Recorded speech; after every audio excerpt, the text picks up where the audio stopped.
Vamos, irmãos, abrir nossas Bíblias no livro de Apocalipse, o último livro da Bíblia Sagrada. Nós vamos ler do versículo 1 até o 8, deixe a Bíblia aberta, como sempre fazemos, porque assim que lemos, fazemos a leitura inicial da Bíblia. É um bom sinal quando a igreja mantém a sua Bíblia aberta. De alguma forma os irmãos vão conferindo os versículos que são sobre eles relatados. Capítulo 21, do 1 até o 8. Vi novo céu e nova terra, pois o primeiro céu e a primeira terra passaram, e o mar já não existe. Vi também a cidade santa, Nova Jerusalém, que descia do céu, da parte de Deus, ataviada como a noiva adornada para o seu esposo.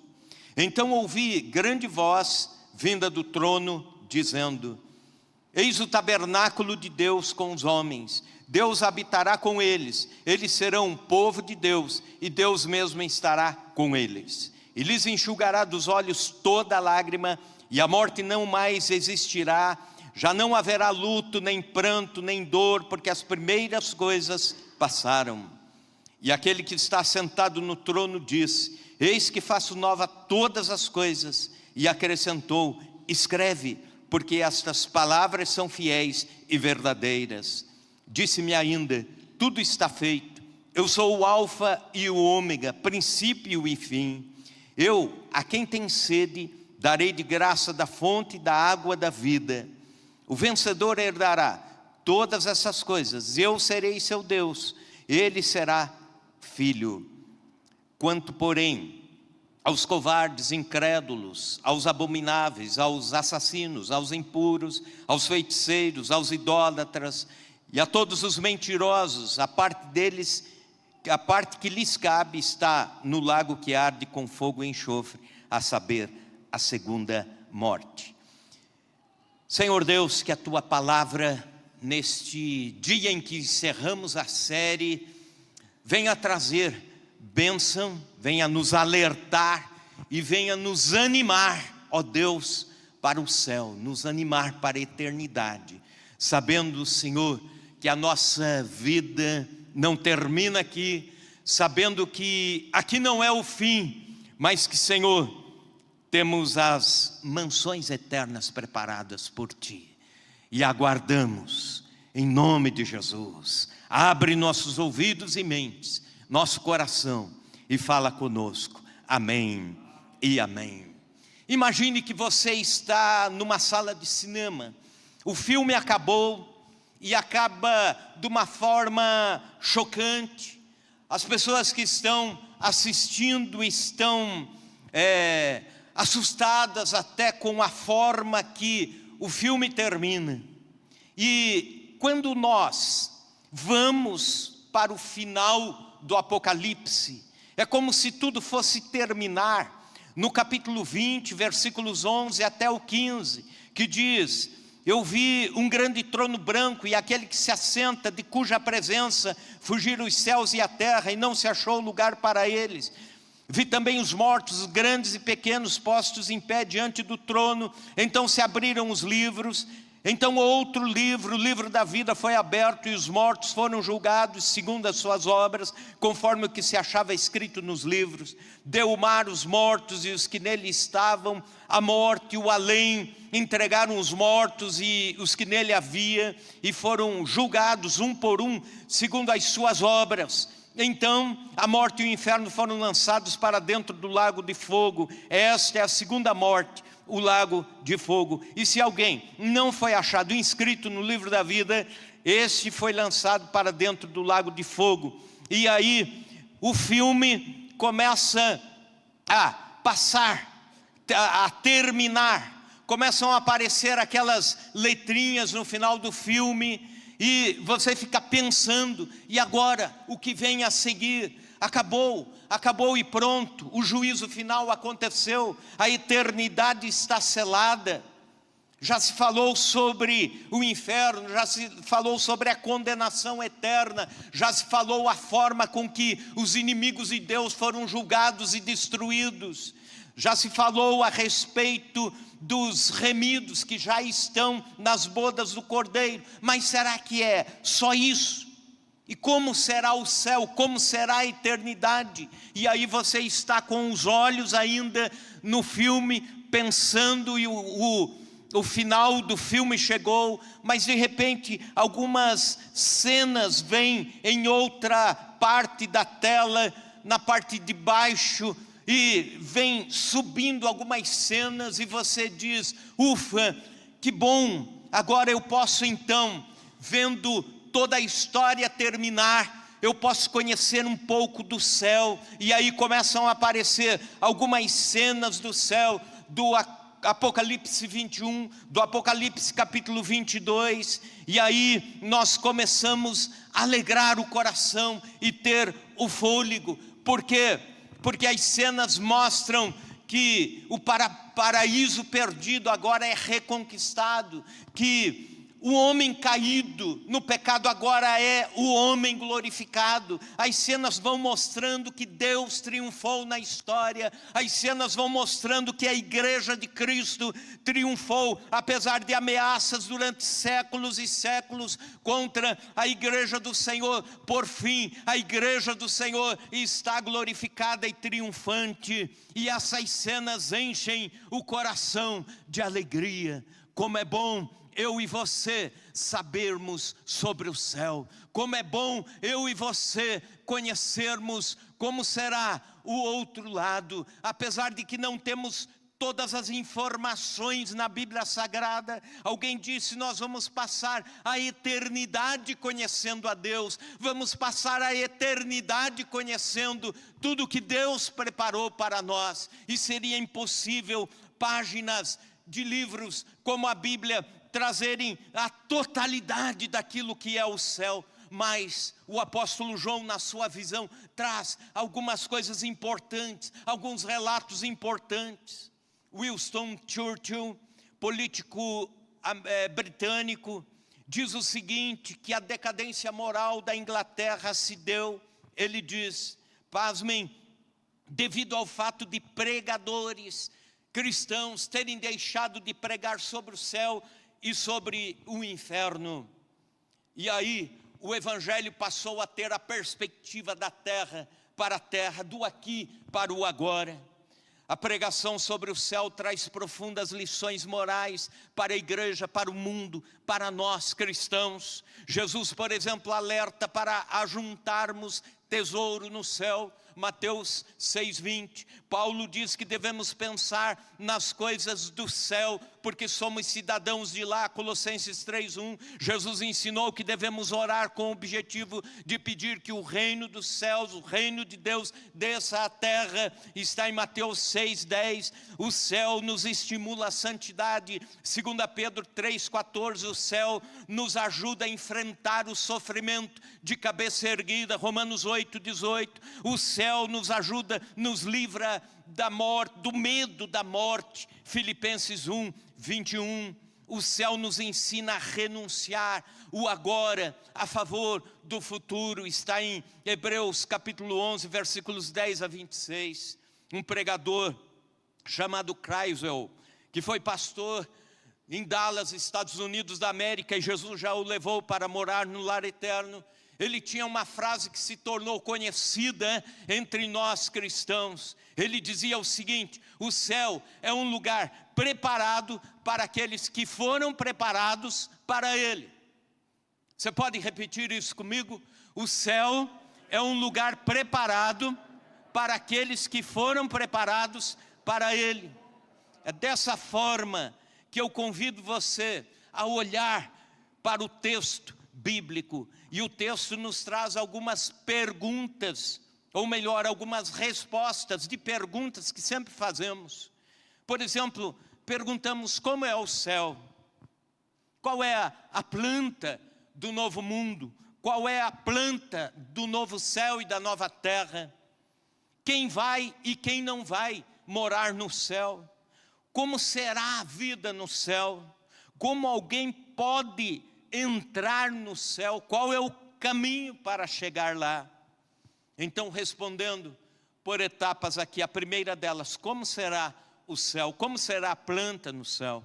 Versículo 1: vi novo céu e nova terra, pois o primeiro céu e a primeira terra passaram e o mar já não existe. Existem alguns outros textos da Bíblia que vou citar, mas ainda outros mais que podem nos ajudar a pensar no que Deus está fazendo e preparando para que um dia seja revelado para nós. Bom, nós vemos seguidamente nas figurinhas ou nas ilustrações o céu como sendo um montinho de nuvens e alguns anjinhos sentados lá tocando harpa. Essa é uma imagem quase infantil do céu. Como será o céu? Onde será?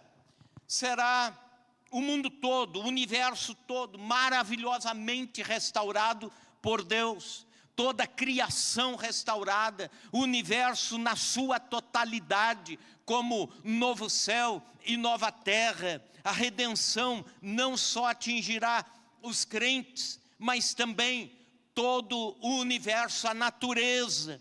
Tudo será restaurado como se o pecado nunca tivesse existido entre nós, ou na natureza, ou no ser humano, ou no universo. Deus não vai criar o novo céu e nova terra a partir do nada, mas Ele fará a partir do novo, a renovação, aliás, a partir do velho, a renovação daquilo que era a velha terra, aquilo que era o velho universo, aquilo que era o ser humano. Não será um novo a partir daquilo que não existia, mas a partir daquilo que já existe. Isaías, 750 anos antes de Cristo, profetizava, capítulo 65, versículos 17, tarefa de casa, se você quiser ler o capítulo 65 e o 66 de Isaías. Todo esse texto é chamado o pequeno apocalipse do profeta Isaías. Mas o versículo 17 do capítulo 65 especificamente diz: pois eis que crio eu novos céus e nova terra, e não haverá lembrança das coisas passadas, jamais haverá memória delas. Então, se você pensa assim, no céu eu vou me lembrar de coisas tristes que aconteceram, eu vou me lembrar de pessoas que me feriram, que me chatearam, eu vou lembrar de circunstâncias que eu passei. Não vai lembrar. Você não vai ter memórias daqui, desta vida, que te machuquem. As memórias ruins ficarão. Pois bem, assim como o nosso corpo glorificado virá a partir do nosso corpo natural, é o que está lá em 1 Coríntios 15, 35 a 49, assim também será o universo.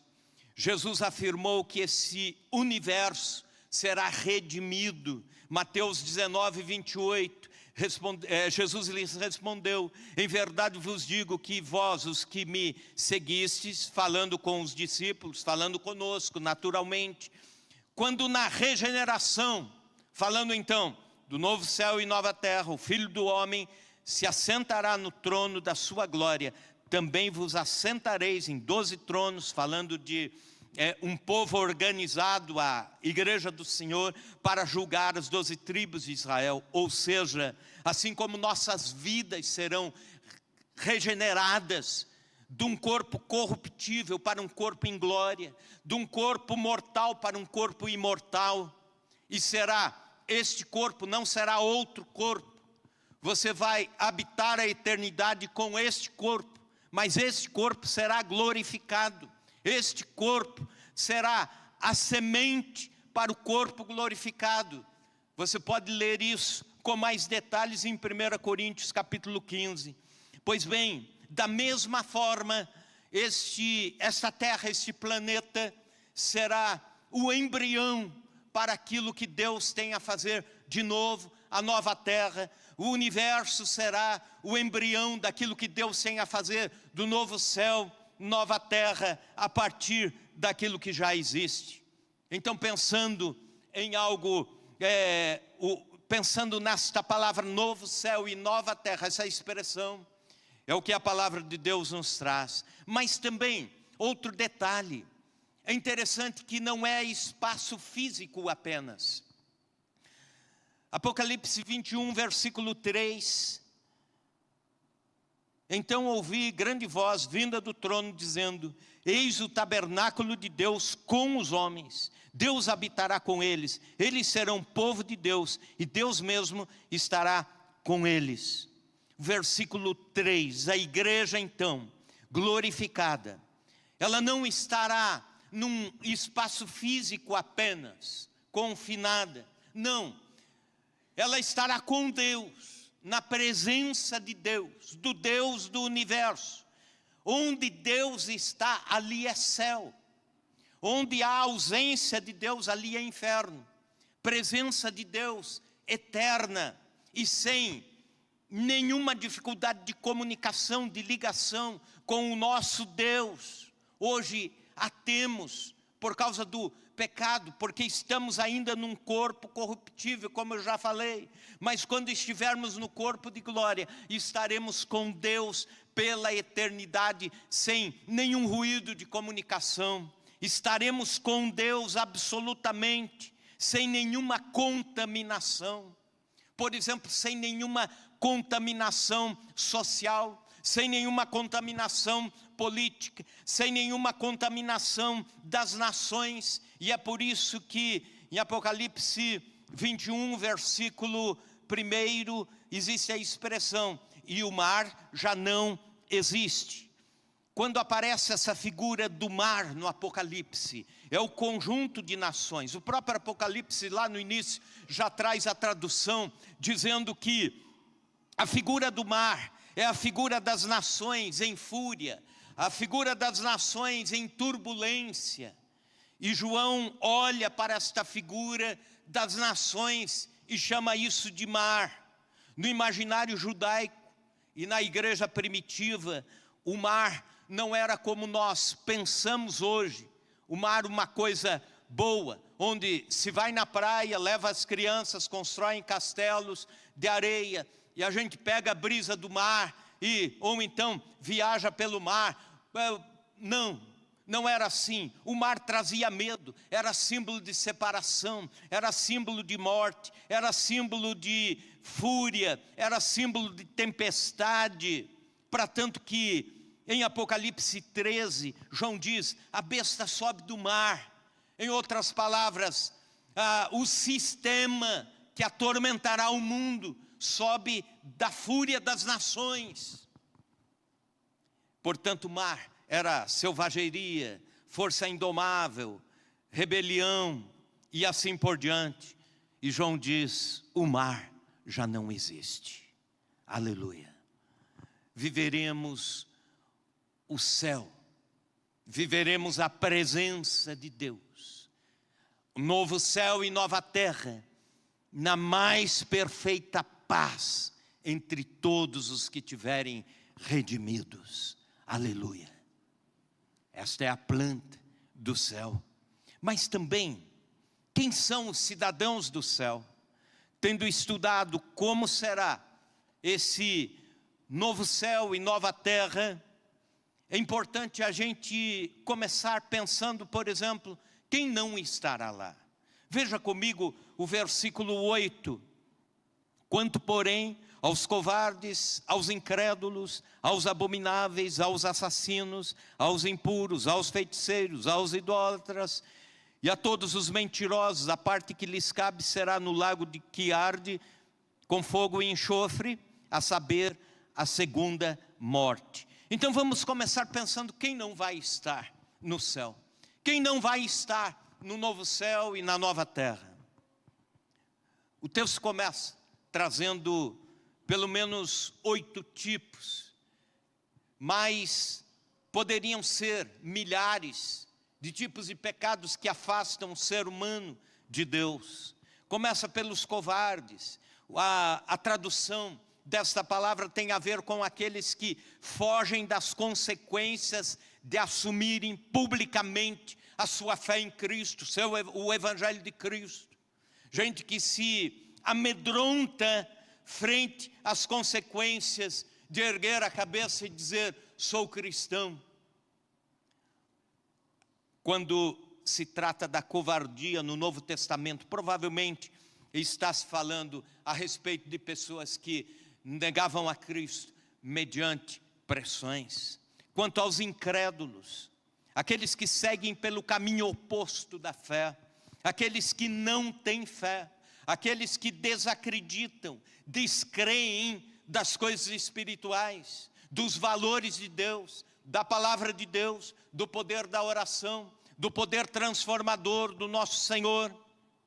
Aos incrédulos, céticos, também os corruptos ou abomináveis, aqueles que têm práticas impuras, depravadas, corruptos por fora, por dentro, nos pensamentos. Aos assassinos, todos aqueles que não respeitam a imagem de Deus no próximo, todos aqueles que intentam contra a vida ou tiram a sacralidade da vida, banalizam a vida. Aqueles que são impuros, o texto continua dizendo, aos impuros, a palavra aqui no grego é pornós, que quer dizer perversão sexual, fornicação, prostituição, homossexualidade, etc. Aos feiticeiros, farmacóis, que quer dizer aqueles que praticam as práticas ocultas, espiritualistas, aqueles que se entorpecem com o mundo sobrenatural do mal, que invocam os mortos, os demônios, desprezando a Deus, aqueles que se apegam à mística e não ao Senhor Deus, Criador. Nessa sequência vem os idólatras, aqueles que adoram, veneram símbolos, ou então são devotos de criaturas e não do Criador de Deus, ou então se entregam ao dinheiro, ao sexo, ao poder como sendo o Deus da sua vida, o principal, a prioridade da sua vida. Idolatria quer dizer adoração à criatura e não ao Criador. Aos mentirosos, aqueles que vivem por encobrir a verdade, não pactuam com a verdade, aqueles que por algum motivo acabam mentindo para encobrir suas práticas, aqueles que não falam e não vivem a verdade, vivem de máscaras ou falam inverdades. Aos mentirosos. Agora, veja no versículo 2, então se nós vimos quem não vai estar no céu, quem vai estar lá?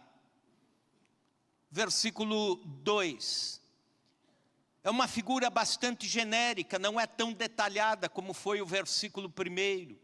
Vi também a cidade santa, a nova Jerusalém que descia do céu da parte de Deus, ataviada como noiva adornada para o seu esposo. A igreja aqui é comparada a uma cidade, a cidade santa, a nova Jerusalém que desce do céu. E é comparada também à noiva de Cristo. Então, quando nós cristãos, um dia entregamos a vida para Jesus, um dia entregamos a vida ao Senhor, e Ele entrou em nosso coração, a partir daquele momento, fomos lavados, comprados, remidos pelo sangue do Senhor. A partir desse momento, do ato do novo nascimento, nós fazemos parte da nova Jerusalém, e fazemos parte da noiva de Cristo. E Ele diz, a noiva, amada, comprada, esperada, consolada, restaurada, glorificada, agora vem para habitar novos céus e nova terra. Quais são os privilégios do céu? Outra pergunta que fazemos.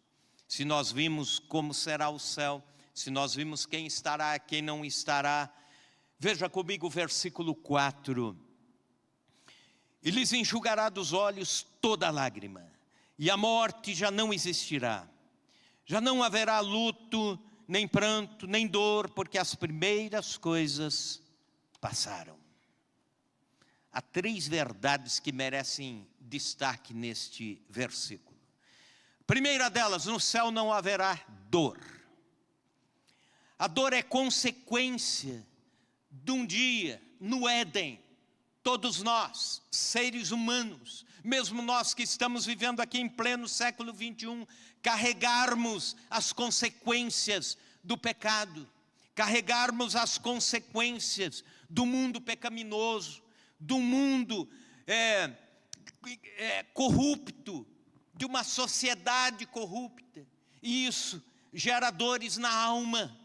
Mesmo um cristão verdadeiramente crente, convertido a Deus, ele passa por dores nessa vida, dores emocionais, por vezes dores físicas, mas a grande verdade é que no céu não haverá sofrimento, não haverá enfermidade, não haverá defeito físico no céu, não haverá cansaço, não haverá fadiga, não haverá depressão, no céu não haverá dor.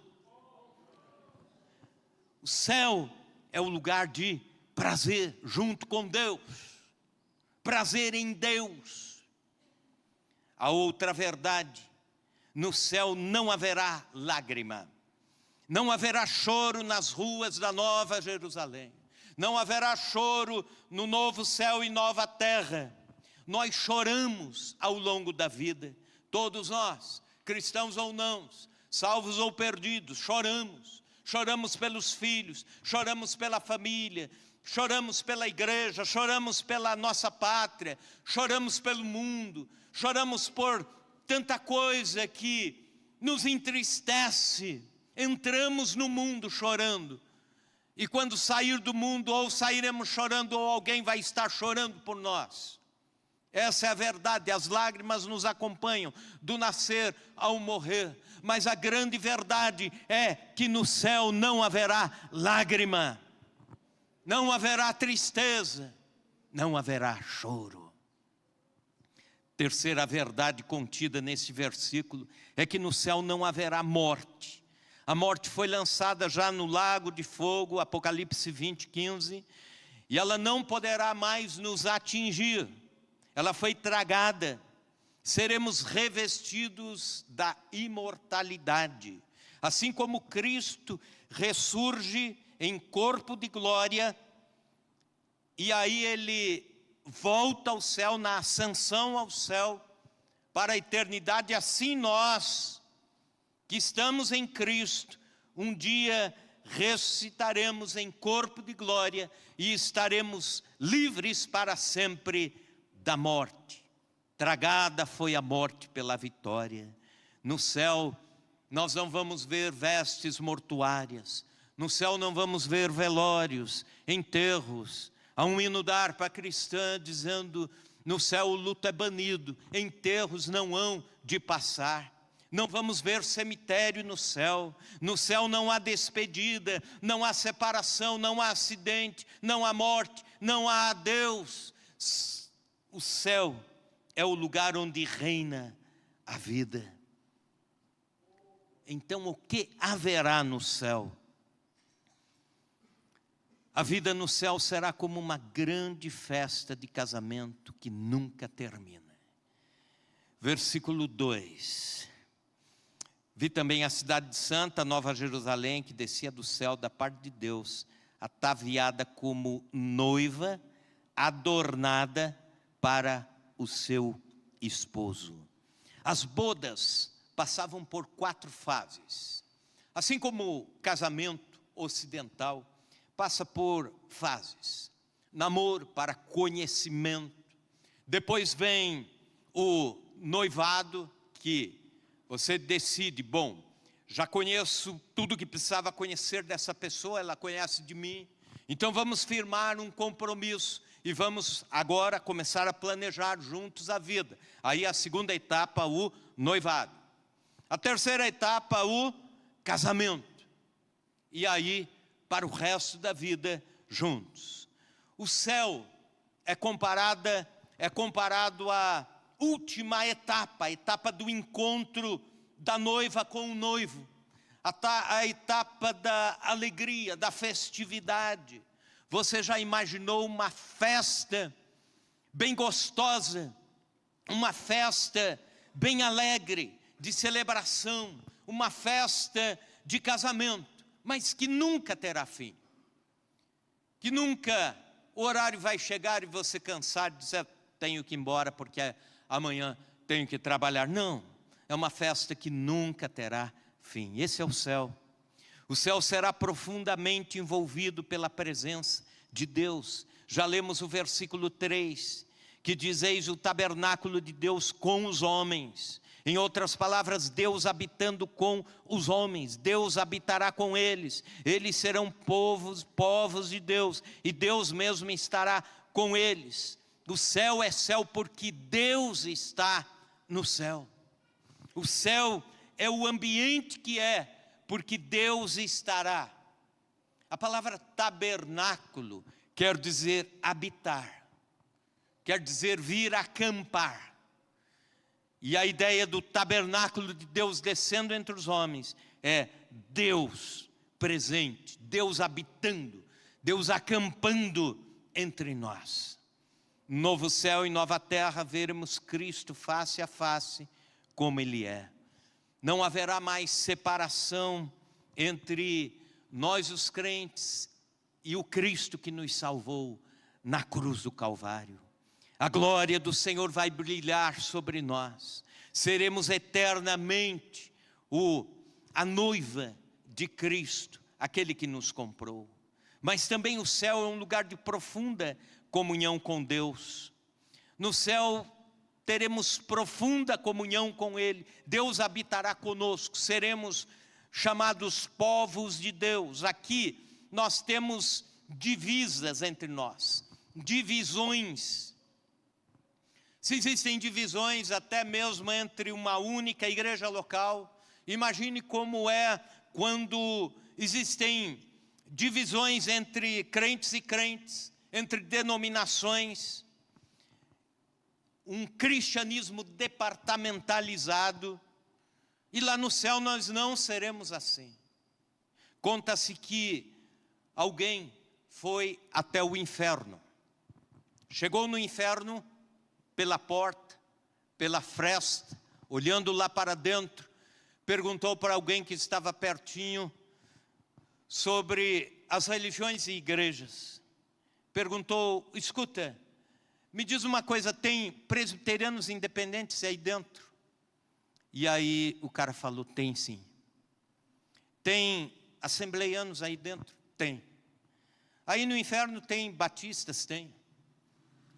Aí no inferno tem luteranos? Tem. Aí no inferno tem metodistas? Tem. Avivamento bíblico? Tem.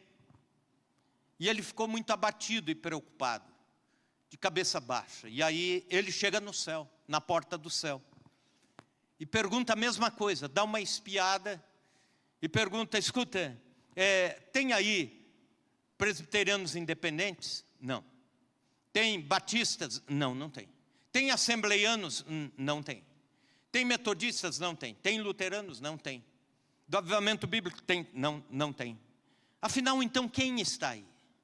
E aí a pessoa responde, está aí a igreja do Senhor que vem de todos os povos, línguas e nações. Aqueles que foram lavados e comprados e remidos pelo sangue da cruz. Esses estão aqui dentro do céu. Esses estão pela eternidade aqui. Lá nós não teremos departamentos, não teremos lugares separados para uns e outros. O céu também é lugar de plenitude espiritual. Veja comigo o versículo 7. O vencedor herdará todas estas coisas. Eu serei seu Deus, ele será meu filho. No céu nós desfrutaremos plenamente a nossa filiação de Deus, em Deus. Tomaremos posse da nossa herança incorruptível, desfrutaremos das insondáveis riquezas de Cristo, seremos co-herdeiros com Cristo, herdaremos o mundo, herdaremos tudo aquilo que Deus já preparou na eternidade para nós. Primeira carta de Paulo aos Coríntios, capítulo 2, versículos 9 e 10, como está escrito, nem olhos viram, nem ouvidos ouviram, nem jamais penetrou no coração humano o que Deus tem preparado para aqueles que o amam. mas Deus nos revelou pelo Espírito, porque o Espírito a todas essas coisas prescruta, até mesmo as profundezas de Deus. Deus tem preparado coisas para mim e para você, irmão e irmã, que os olhos não viram, nem ouvidos ouviram, coisas que Deus tem preparado para a eternidade, as riquezas eternas de Deus. Agora, se vimos como será o céu, quem estará lá, quem não estará, se vimos também a respeito, a outra pergunta, quais são os privilégios do céu? Vamos pensar em como entrar lá. Qual o portal da entrada no céu? Versículos 6 e 7. Disse-me ainda: tudo está feito. Eu sou o alfa e o ômega. Alfa, primeira letra do alfabeto grego. Ômega, última letra do alfabeto grego. Seria como Jesus estar dizendo: eu sou o começo e o fim, ou então eu sou o A e sou o Z. Princípio e fim. Eu a quem tem sede, darei de graça da água da vida. Pois bem, o portal para o novo céu e a nova terra, o portal para a eternidade com Deus, o portal para o céu com Deus pela eternidade. Eu posso imaginar que a partir desse versículo se faz com 3 degraus, um portal e 3 degrauzinhos para chegar lá. O primeiro deles é a obra completa de Cristo pela nossa salvação. Quando ele diz: está terminado, a obra salvífica está concluída. Cristo é o começo e o fim da nossa salvação. Ele é o começo e o fim, o princípio e o fim de todas as coisas. Então, há apenas uma escada para o céu, a cruz de Cristo. Se nós não irmos por Jesus, não chegaremos lá. Uma pessoa pode ser sem riquezas, pode ser pobre e ir para o céu, sem beleza, pode ir para o céu, sem saber ler, sem fama, sem cultura, sem amigos, e pode chegar no céu, mas ninguém chegará lá sem Jesus. Por isso a insistência que temos em levar pessoas a Cristo, a conhecerem o Evangelho, a obra salvadora de Jesus, que redime os pecados, a obra salvadora da cruz, que lava e purifica o homem do seu pecado e o prepara para a vida eterna. Esse é o primeiro degrau. O segundo degrau, a graça infinita de Deus, que nos estende a mão. E o texto diz: eu a quem tem sede, darei de graça da fonte da água da vida. De graça, a graça estendida. Não há algo que compre o céu, não há uma fortuna que pague pela sua chegada lá. Não, a obra de Cristo é gratuita, é a oferta de Deus à humanidade pecadora, é gratuito. Pela graça sois salvos mediante a fé. Isso não vem de vós, é dom de Deus, diz Paulo aos Efésios. Não vem de obras, para que ninguém se glorie. Portanto, é de graça. A fonte da água da vida é convidativa. Você pode ir hoje aos pés de Cristo e ser salvo. Você pode ir hoje aos pés da cruz e se tornar um pecador redimido, lavado, comprado pelo sangue de Cristo, perdoado, e pode ir para o céu. A graça. Mas também, terceiro degrau, o trabalho santificador do Espírito Santo, nos dando a perseverança. Versículo 7. O vencedor herdará essas coisas. Eu lhe serei Deus, ele me será filho. O mesmo Senhor que te salva, Ele também prepara você para um encontro com Ele. Deus não nos dá a salvação e diz assim: agora se vira. Pelo contrário, Ele dá o Espírito Santo para nos amparar, para nos guiar, para nos corrigir, para nos ajustar neste caminho. Deus nos amou e planejou a nossa salvação. Cristo nos amou e executou a salvação. O Espírito Santo nos amou e aplica a salvação. Então, qual é a parte do ser humano? É crer. Crer na obra da cruz. Crer, sou um pecador. Como pecador, vou me apresentar um dia diante do juízo de Deus. Me apresentando diante do juízo de Deus, sem a salvação, sem Cristo, eu estarei condenado. Então, eu preciso entregar a minha vida a Cristo. Crer na obra salvadora de Cristo por você. E a partir de então, a salvação está ofertada. Eu quero concluir esta palavra fazendo menção a uma estrofe de um hino que diz o seguinte: há um lar muito feliz lá no céu, onde não há tristeza nem dor, onde os salvos irão habitar na presença do seu Salvador. Aqui nós estamos a caminho do nosso lar. Aqui eu e você estamos na jornada que um dia vai culminar na eternidade. Estamos juntos entre o cair e o levantar, entre um apoiar o outro, um ajudar o próximo. Estamos nesta caminhada. Um dia estaremos lá, um dia para nós. Os 8 versículos lidos serão a realidade. Eu ouvi a história anos atrás sobre um casal de missionários. Esse casal de missionários viveu durante décadas na África, pregando o Evangelho, levando pessoas a Cristo, levando literatura cristã em lugares onde não havia nem Bíblia traduzida. Eles eram naturais dos Estados Unidos da América. Quando terminou o período de trabalho missionário, eles ainda não tinham a aposentadoria, a saúde era debilitada, sentiam-se desanimados, desamparados, apreensivos na volta. Depois de tantos anos de serviço missionário, eles estavam, enfim, para embarcar no navio e voltar aos Estados Unidos. Quando chegaram no porto, lá na África, havia uma banda de música tocando, havia muita gente importante ali, políticos, etc. E porque naquele mesmo navio estaria voltando o presidente norte-americano Roosevelt, que passou por uma temporada de caça na África e agora estava embarcando. Aquele casal, depois, durante a viagem, continuaram tristes.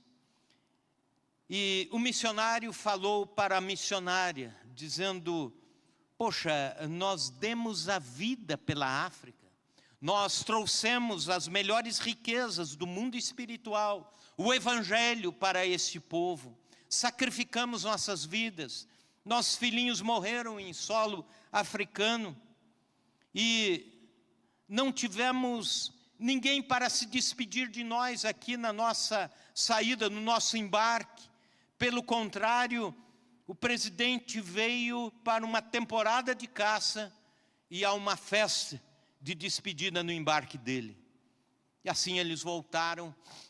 Quando o navio atracava em Nova York, da mesma forma, uma banda de música para receber o presidente, autoridades, seguranças, um destacamento de segurança para recebê-lo e tudo mais. E aquele casal, com as malas pesadas, saíram, tiveram que alugar um apartamento bem depreciado para poderem retomar a vida pós-campo missionário. E ele da mesma forma dizia: Deus está sendo injusto conosco. E aí a esposa disse assim: por que você não vai para o quarto E por que você não ora a Deus e você ouve o que Deus tem a dizer sobre isso? Ele então foi para o quarto, ajoelhou-se, fechou a porta, ajoelhou-se. E depois de alguns minutos de oração, ele saiu do quarto com um sorriso, com um olhar renovado, e a sua esposa perguntou o que houve. Ele disse: eu me ajoelhei e reclamei diante de Deus. Eu contei para ele o quanto isso foi injusto.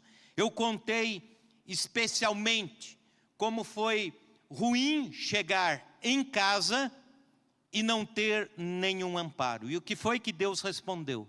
Deus disse: você ainda não chegou em casa. Entendeu? Você ainda não chegou em casa. Aqui lutas, provações, mas você ainda não chegou em casa. Aleluia.